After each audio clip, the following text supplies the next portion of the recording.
Okay, in this video we're going to talk about diffraction. Diffraction is the spreading of waves through an opening or around a barrier. Either way, diffraction will occur. How well do waves spread around on the other side of a barrier or through an opening into another open area? So if you look on this page here, we're going to kind of try to just demonstrate with some pictures about diffraction. So diffraction is the bending of waves around an obstacle through a hole, okay, or around an obstacle, right? Around an obstacle or through a hole, either one. And so there's two effects that we want to analyze here that we want to be able to recognize and see.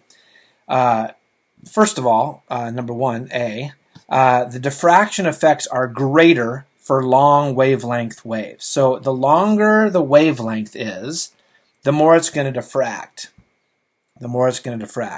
Number two, the diffraction effects are greater for smaller obstacles or smaller holes. If you have a smaller obstacle or a smaller hole, then the diffraction or the spreading or the bending of the waves around that object or through that hole are going to be greater. So in this first diagram you see here, we have a wide gap or a big slit, and we have a small slit here, a narrow gap. And the narrower the gap, the smaller the hole, you'll see that the waves spread out a lot more. This is called diffraction. They spread out a lot more, so all the way out to like there. Smaller hole means that it diffracts better. A wider gap, or going around an object. Even if you're going around, you have waves going around an object, and they're going to kind of diffract in like this. Okay, the wider the gap, the less diffraction you're going to see on that. Okay. All right. I think that part is okay.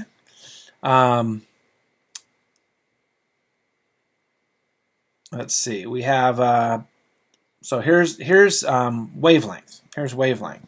Okay. So we have a large wavelength. So we're going to have one type of an opening, we'll say, and we have a large wavelength. There's lambda, right? There's our wavelength. If you have a large wavelength, you're going to have a lot of diffraction. If I shortened the wavelength of this and made it a lot smaller wavelengths between them, all of these things, then this thing would not diffract nearly as much, and you would just see something more like this. You would see diffraction not happening nearly as much. So the key is a really long wavelength has a lot better diffraction, okay, or a really small hole or small object has a lot better diffraction too. Really, that's kind of saying the same thing, though, isn't it? It's kind of saying the same thing. Basically, if this distance here is like a lot bigger than this opening right here, then you're going to have diffraction occur a lot better. Okay, here's going around an object. This next diagram shows a wave bending around the edge of a barrier. This explains why it's impossible to hear sounds and receive radio signals even if there's something between you and the source of the waves. Okay. So that's kind of important here. I want to, maybe I can draw it on here and explain this. So let's say, I'm going to do it right here. Let's say here's the doorway. Here's the doorway to my room, okay? And if someone is out here in the hall, okay? Someone's out here in the hall, and they're screaming, okay? Actually, let's put them right here in front of the door, okay? And they're screaming. Okay, if I'm standing inside the room and I'm right here, can I hear them scream? And the answer is yes, because their sound waves will come through, and they'll come through this door, And sound waves are really, really long wavelength. In fact, a lot longer than the opening of this door even. Okay, so sound waves are really, really long wavelength, and therefore what's going to happen as it goes through this, the sound wave goes through this door, it's going to diffract really, really well. It's going to really, really bend around into these corners here. Okay, long waves diffract really, really well. And so I'll be, even though I'm right here, I can actually hear the sound waves. Okay, what happens, but can I see them? Can I see them? No, I cannot see them, because light, to see them, I'd have to use light waves. Light waves are really, really small wavelength. I mean, I can't even draw it. I mean, so small wavelength. Okay, so what's going to happen when a super, super small wavelength goes through this? Basically, it's just going to keep going. It's hardly going to diffract at all. It's just not really going to diffract. It's not going to bend around and get into these areas over here and here. So to see this person, you'd actually have to be standing basically right in here, you know, basically in line with them. Okay, that's for a long, long time in the history of science. People didn't think light actually was a wave because they didn't see, they said light doesn't diffract, and we all know waves diffract.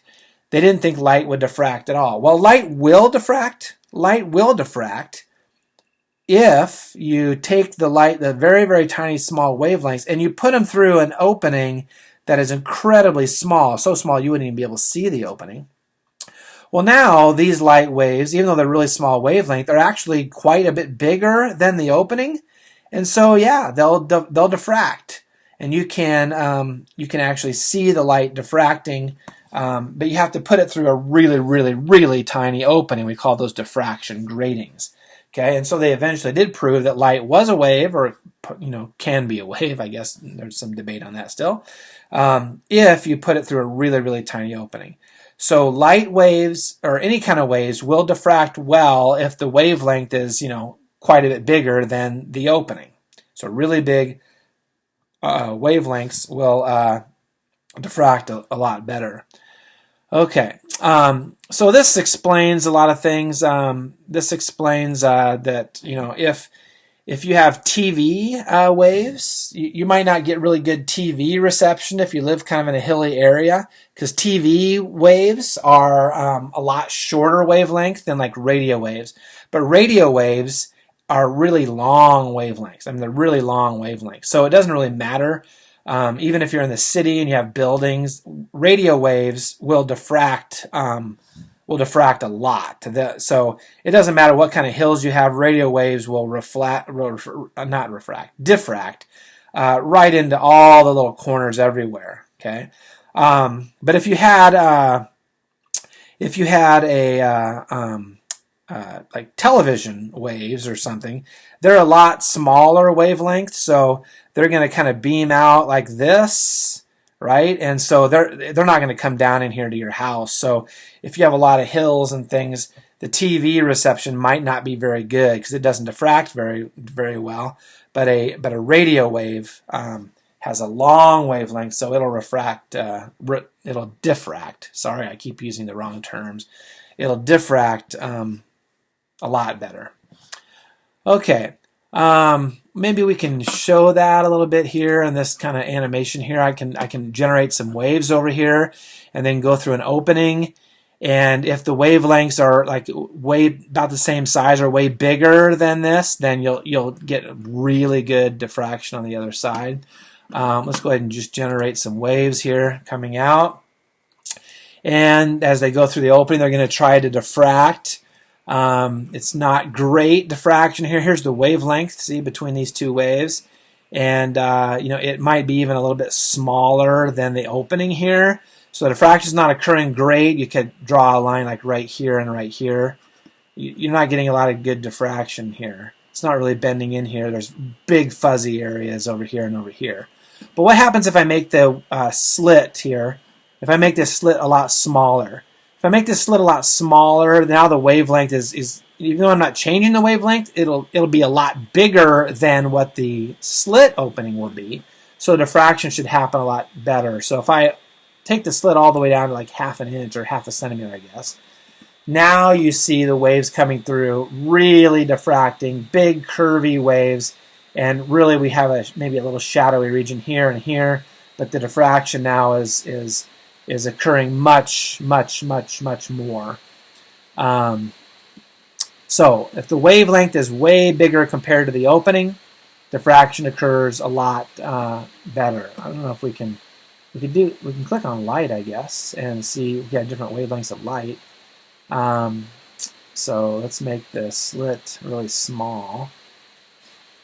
Okay, so there's red light, which means a really low frequency, which means a long wavelength, right? Long wavelength, low frequency, long wavelength. So red light diffracts through this opening really well. See the waves going all the way around. What happens if I turn it all the way up to the purple? The diffraction not going to happen quite as well. It has a really short wavelength. Really, I'm making my opening probably too big.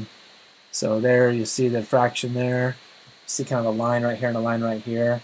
But if I make that red, okay, now the lines are a little further out, right? So the diffraction happens a little bit better with red light than it does with blue light, because red light has a much longer wavelength than does blue, so it diffracts and spreads out a lot better on the other side. Okay, so that was diffraction. Hopefully you understand that. The key there is the longer the wavelength, the better it will spread around a barrier or through an opening. The longer the wavelength, the better it will do that. Or the smaller the opening or barrier, the better the diffraction will occur.